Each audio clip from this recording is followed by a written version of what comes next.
starts on an ordinary Tuesday. Nothing about this morning warns him. He walks to the kitchen the same way he has 10,000 mornings before. He doesn't think twice about it. He never has to. He reaches for the faucet, fills his glass the way he always does. Then something stops him. Only a few drops fall out. Cloudy. Weak. Wrong. He tries again. Nothing. Across the street, his neighbor is standing at her own sink, doing the exact same thing. Then his phone lights up. One message. Then 5. Then 20. It isn't just his house. It isn't just his street. It's the whole city, and no one can explain why. By 7 a.m., news anchors are reading reports live. Reports they don't fully understand yet. And within hours, the exact same story is repeating city after city, coast to coast. No one has an answer yet. But by now, everyone has the exact same question. By mid-morning, one place fills up faster than any other. The grocery store. The bottled water aisle empties in minutes. Like a switch has been flipped. Shopping carts pile high, not with groceries, but with anything that can hold water. At the pharmacy, parents are asking a question no one expects. How do you make baby formula without safe water? For new parents, this isn't panic. It's simply about getting through the next feeding. The line stretches all the way to the back of the store. Gas stations sell out next. Every last bottle gone. At home, families start filling anything that will hold water. Pots, bathtubs, jugs, anything. Neighbors who've never spoken start comparing notes over the fence. Quietly, urgently. Online, the same question spreads a million different ways. Is the water coming back? Online, a case of water that cost $5 yesterday is suddenly listed for $50. Some neighborhoods start organizing before the city ever does. Splitting store runs, sharing lists, sharing rides. By afternoon, it's the lead story on every single channel. By evening, national broadcasts push aside their regular programming completely. City officials step up to the microphones. They ask for calm they don't quite feel themselves. Emergency dispatchers start fielding calls they were never trained to handle. By the end of day one, it's official. This isn't a local outage. This is happening everywhere. Day 2, and the problem stops being inconvenient. It starts being dangerous. Hospitals need clean water for everything. Surgery, sterilization, dialysis, basic hygiene. In nursing homes, staff face an especially fragile population, people who can't advocate for themselves. Dialysis patients need clean water for every treatment, and there's no way to simply skip a session.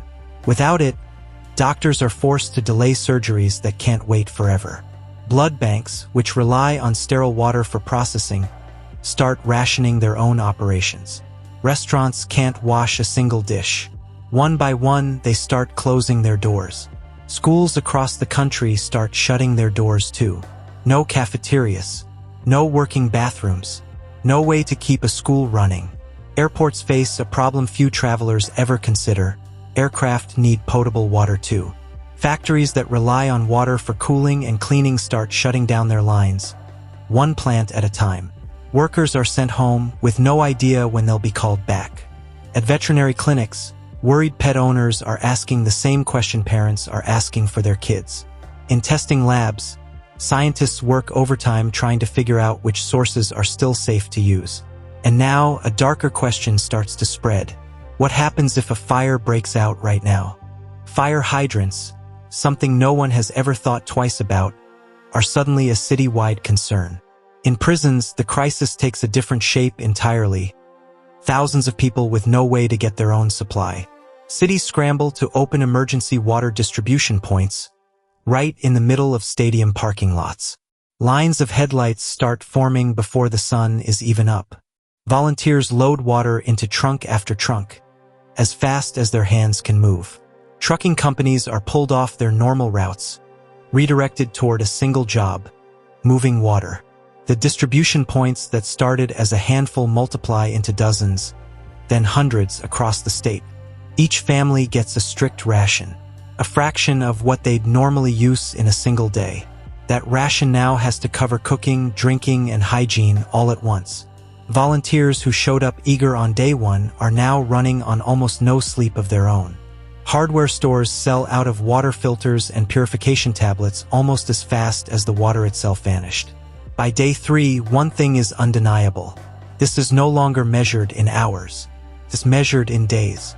In state capitals, officials debate a single word few of them want to say out loud. Disaster. Day 4, and a second, quieter crisis begins to surface. One almost nobody saw coming. Toilets that flushed without a second thought can't be used normally anymore. Hospitals now fight a second front.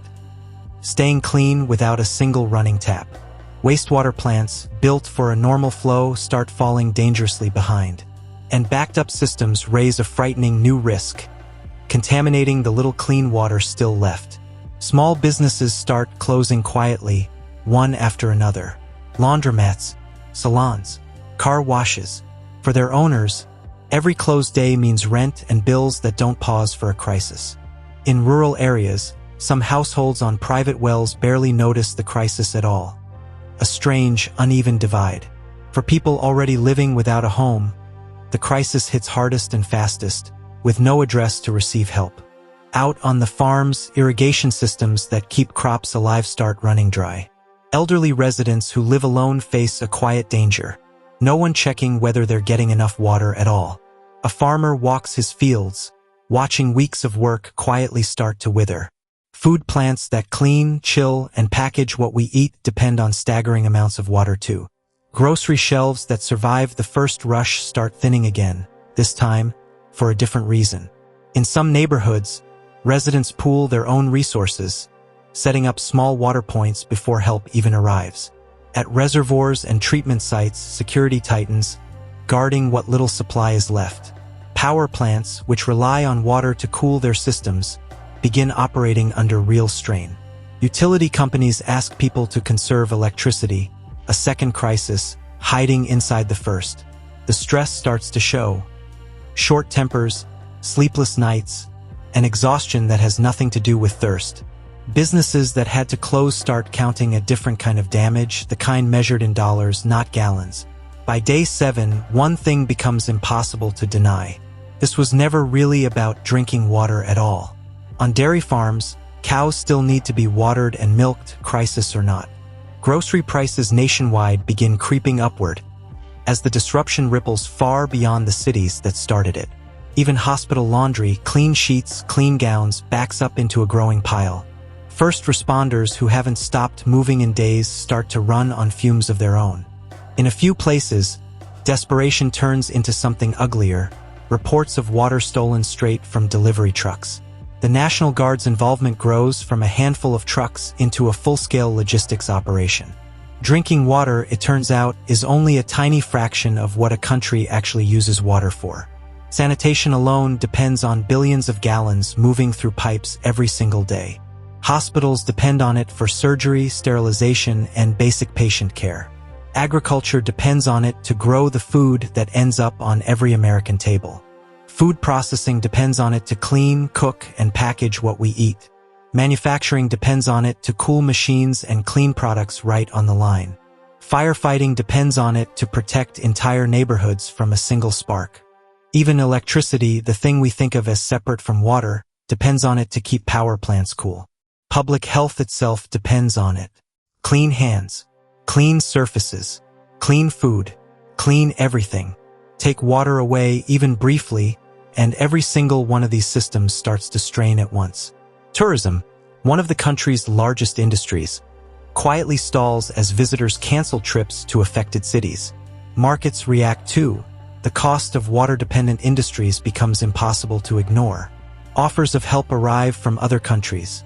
A strange twist for a nation that usually sends aid, not receives it. Even the technology we rely on daily depends on it. The data centers running the internet need water to stay cool. Construction sites, which use water for mixing concrete and controlling dust, grind to a halt. Infrastructure experts had warned about aging water systems for years. This is the moment those warnings became impossible to dismiss. Much of the system that failed was already decades old, patched together rather than rebuilt. It runs on invisible systems most of us never think about. Until, for 1 week, we couldn't stop thinking about them at all ports and shipping terminals, which use water for cleaning and cooling cargo systems, slow their operations too. America doesn't just need water to drink. America needs water to function. And for 1 week, that quiet dependency became impossible for anyone to ignore. By the end of the week, emergency systems finally start to catch up. Repair crews work through the night to bring treatment plants back online. Federal resources finally arrive in full force, reinforcing crews that have been stretched thin for a week. Tanker trucks finally roll into neighborhoods that have gone days without a single working tap. An exhausted mother fills a jug at a distribution point, her kids waiting quietly beside her. It isn't relief exactly. It's the first small proof that things are finally moving in the right direction. Across the country, families slowly return to routines they never thought to be grateful for. Even after the water starts flowing again, some people hesitate before drinking it. Trust takes longer to repair than pipes. The man from that very first morning turns on his faucet again. And this time it works. He doesn't celebrate. He just stands there watching the water run. Across the country, cities settle back into their rhythm. Lit windows, quiet streets, running water. Neighbors who met for the first time during the crisis remain neighbors long after it ends. Emergency planners begin the same conversation happening in city halls across the country. How to make sure this never happens again. Modern civilization is one of the most powerful things humans have ever built, and one of the most fragile.